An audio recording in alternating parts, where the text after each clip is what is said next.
When you feel it, show it. Let the people know it. Let your laughter loose until your scream becomes a love shout.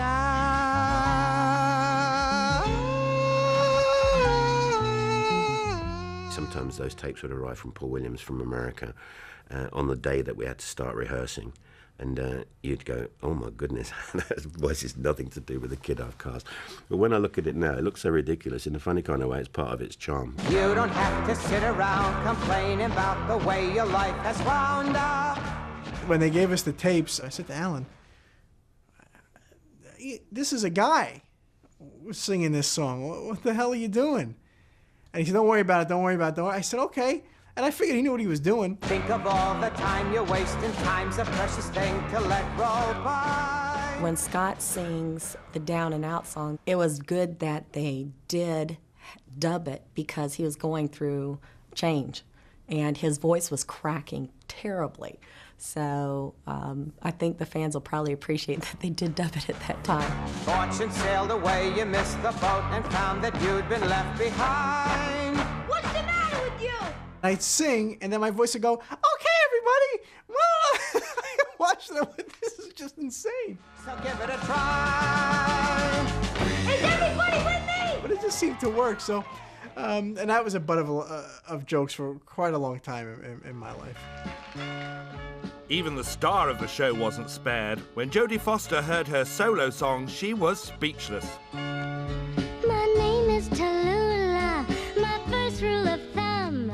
I don't say where I'm going or where I'm coming from. When they came out with this really high-pitched, very soprano voice, I was like, oh, wait a minute.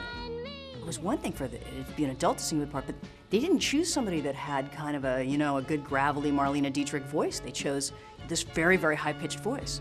My name is Tallulah. I live till I die. I'll take what you give me and I won't ask why. Singing like a soprano was one thing, but walking like a lady was a different feat entirely. I was a tomboy, and it was pretty uncomfortable for me to make movies where I had to, get all dressed up like that.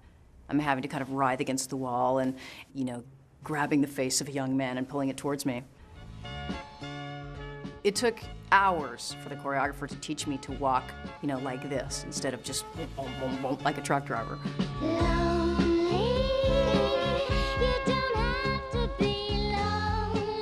Of course, I got to sing as one of the backup girls, and we would go lonely and trying to be sexy and vamping it up to the microphone. It took a little bit of work, especially if you didn't understand how to be sexy. Back then, we really didn't have a clue. They may have been sweet and innocent, but they certainly didn't spare the boys' blushes. The boys that are sitting there that she's draping, napkins or stuff across, when they're looking embarrassed, they really were embarrassed. You may forgive my going, but you won't forget me. I suppose there was a lot of embarrassment by the boys about some of the seductive kind of numbers and stuff. And, I didn't pay any attention to it because I'd been working as an actor for a long time, and I had to do a lot of things that was embarrassing, and I didn't really have any time for that, So I rolled my eyes a little bit. Come and see Tallulah. While Jodie Foster played it cool, the boys cooked up their own way of getting revenge. We all went around imitating her. And, my name is Tallulah. And all of us, everywhere you went, you could hear this voice singing it. And from what I can remember, she got pretty annoyed, and she wasn't frightened of telling you if she heard you taking her off. My name is Tallulah. My first rule of thumb. Stop fooling around, Leroy, will you? After the break, the stars kiss and tell. Off screen, Jodie and I were sort of kissing in the hallway of the Holiday Inn. I suppose there was a little bit of that going on. So long, lover boy. 30 years since they were last at Pinewood, free of the shackles of their boss, Fat Sam's gang are back on their old turf. Fat Sam's grand slam, speak easy. Always able to find you a table, there's room for just one more. At Fat Sam's grand slam. The studio where Bugsy was shot. The Grand Slam has gone, the streets swept away, but the memories are flooding back. So, Do you remember when we drove in the car? We started crying, we had a car, we had the magazines. Each night astounds you. Rumors are a-buzzing, stories about the dozen. Look around your coffin. They may be grown up, but they can't resist getting back into role. Never the most graceful of gangsters, now's their chance to relive the hardest part of filming, their dancing days. The most challenging thing for all of us really was to try and get these kids that I'd cast for Fat Sam's gang to try and disguise the fact that they had absolutely no idea how to dance whatsoever. So we kind of got around it by making it more fun than it is actually immaculate dancing. So it was meant to be kind of clumsy and when I look at it now, I see it. It's like it's so bad, it's rather endearing. We could have been anything that we wanted to be. But don't it make your heart glad that we decided our factory take pride in? We became the best at being bad. We did the dancing, and I just couldn't pick it up. And they said, look, Jeff, dancing's not that good, so I hear. And I said, no, you're right, Alan. And he said, well, don't worry, I've rewritten the part. He said, I'm going to give you a carpet.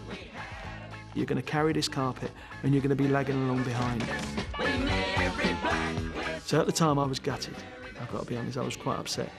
But the more we rehearsed carrying the more I thought, hang on, shrewd move here. If anyone's going to remember this song, they might remember the bloke behind with the carpet.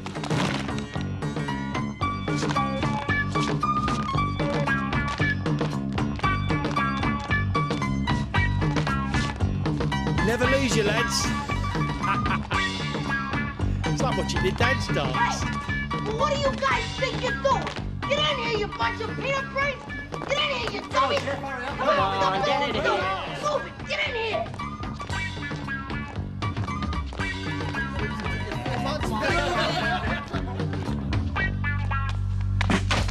It took us 6 weeks to do the routine. It still took you 4 months just to carry that carpet bit. I carried this about 3 weeks. I don't remember it hurting your knees like this. No. Okay, you guys, freeze. But it wasn't all fun and games. 200 kids from 2 different countries spelt war, and no one was immune from attack.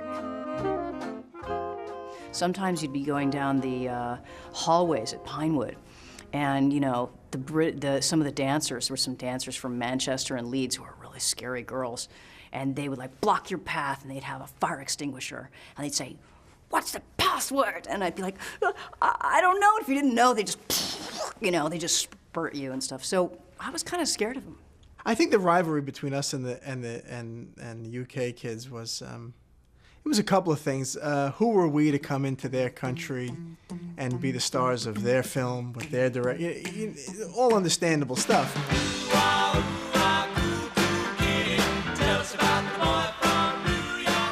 You know, these Americans, they were really streetwise. You know, some of them were from rough parts of America, and they were quite hard kids. Kids would come up to us and say, "Where are you from?" And we'd say, "We're from New York," and they'd run away from us. And we couldn't really get it, and then we were talking to some of the adults, and we asked them what the hell that was all about, and they said, well, probably because of this, because all the TV shows were crime shows, and all the New Yorkers were killers. The boys lived up to their reputation. The studios became the world's biggest playground for the child stars hell-bent on creating mayhem. If we would get onto somebody else's soundstage, we would try to sabotage something, the camera, which is really stupid. Scott would say, you know what would be funny? If we took this chair and flung it out the window. And I'm like, okay, no problem. But just things like that. I mean, specifically a lot of theft of minor things, whatever we can get out. You know, we're Brooklyn kids, and if it's not tied down in Brooklyn, it's gone.